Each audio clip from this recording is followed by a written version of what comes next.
But when Sister Lucia was to meet with her sister, who could have more easily identified that she was an impostor, she was always kept behind the grill and with many other nuns.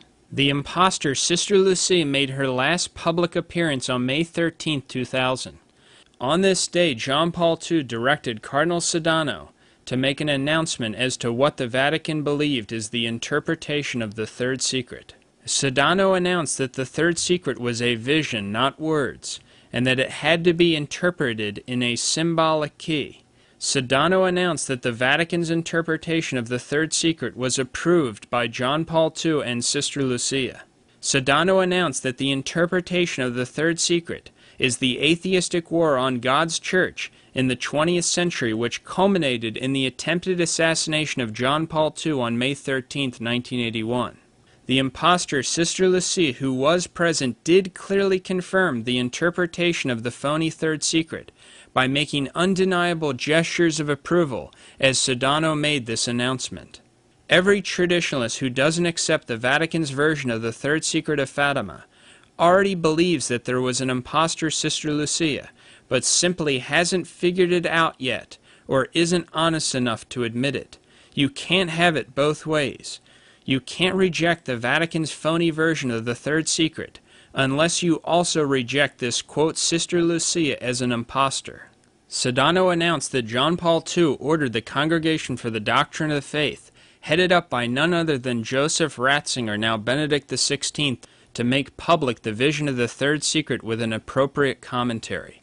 On June 26, 2000, the Congregation for the Doctrine of the Faith made public what they claimed was the third secret. The Vatican said that the third secret was a vision in which a pope dressed in white, who is interpreted by the Vatican to be John Paul II, is killed. The first problem here is that the vision says that a pope is killed, and John Paul II was not killed. In the vision, many martyrs are killed, and their blood is gathered up and sprinkled on souls. The second problem here is that the Bible and the Catholic Church teach that justification happens by the sprinkling of Christ's blood on souls. Pope St. Leo the Great, Dogmatic Letter to Flavian, Council of Chalcedon 451, quote, "Let him heed what the blessed apostle preaches, that sanctification by the Spirit is effected by the sprinkling of Christ's blood." And the Bible teaches this also in 1 John 1 verse 7. "The blood of Jesus Christ his Son cleanseth us from all sin." So justification happens by the sprinkling of Christ's blood, not man's blood. All these things show us that this so-called third secret is phony and a deception of the Antichrist. It makes sense that John Paul II would be behind this deception, considering that John Paul II preached that every man was God. As we prove in our video, John Paul II preached the gospel of the Antichrist, that every man is God. The real third secret is the continuation of the words of Our Lady, quote, "In Portugal the dogma of the faith will always be preserved." But in this phony third secret there are no words from the Virgin Mary, just a vision.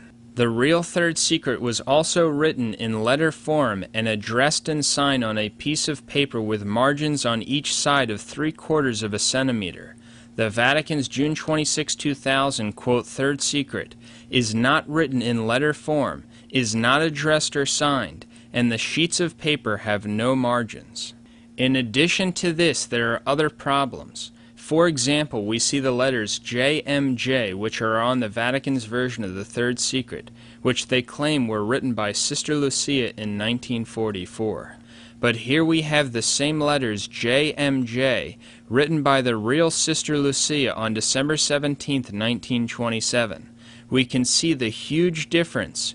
These letters with JMJ are supposedly written by the same person, Sister Lucia, and less than 20 years apart.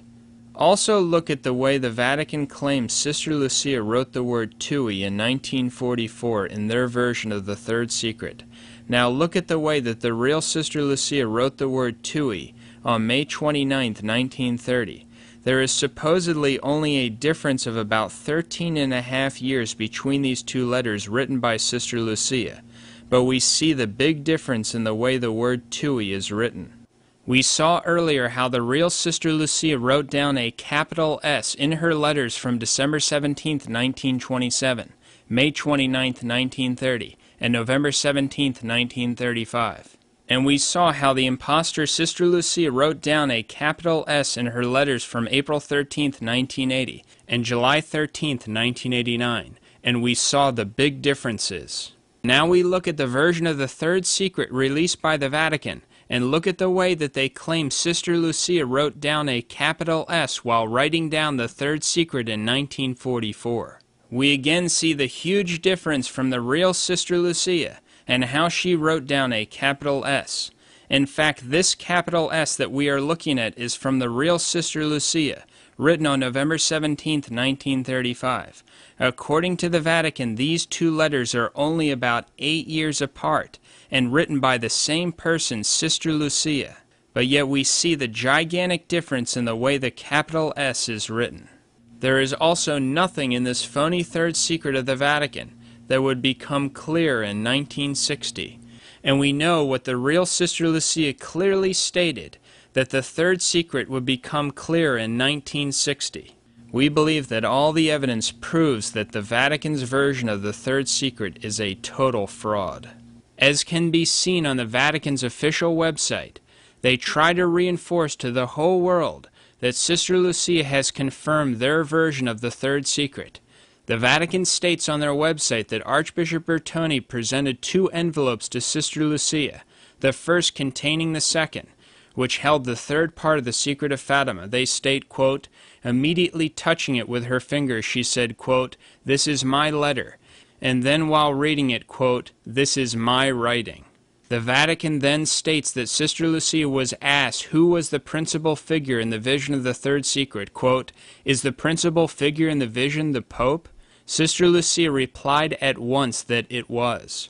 The reason why all of this was done and stated on the Vatican's official website was to attempt to reinforce to the whole world that the third secret that the Vatican was presenting was the authentic one, and that the principal figure was John Paul II.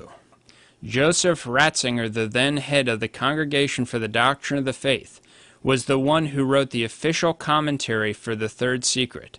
Ratzinger then commented on the first vision of the third secret, which was the vision of hell, where Our Lady said, "You have seen hell, where the souls of poor sinners go. To save them, God wishes to establish in the world devotion to my Immaculate Heart." Ratzinger then comments on the vision and states that, quote, according to Matthew 5 verse 8, the Immaculate Heart is a heart which, with God's grace, has come to perfect interior unity, and therefore sees God. To be devoted to the Immaculate Heart of Mary means therefore to embrace this attitude of heart. Ratzinger states the heresy that any just person can have the Immaculate Heart. According to Ratzinger, it isn't only possessed by the Blessed Virgin Mary. Ratzinger says at the end of his commentary that Fatima is over.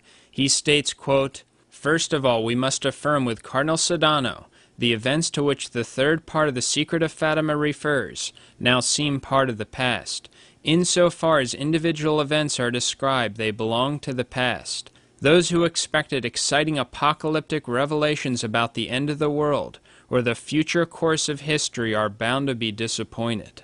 But these words here by Ratzinger, where he states that the third secret does not contain anything about the end of the world, contradict his own words in 1984, when he stated that the third secret does speak about the end of the world. Joseph Ratzinger, now Benedict XVI, gave a famous interview on November 11, 1984 to the Jesus magazine, where he said that the third secret concerns, quote, the dangers threatening the faith and the life of the Christian, and therefore the life of the world, and the importance of the last things at the end of the world. Every word of the interview that Ratzinger gave was approved of by Ratzinger before being published.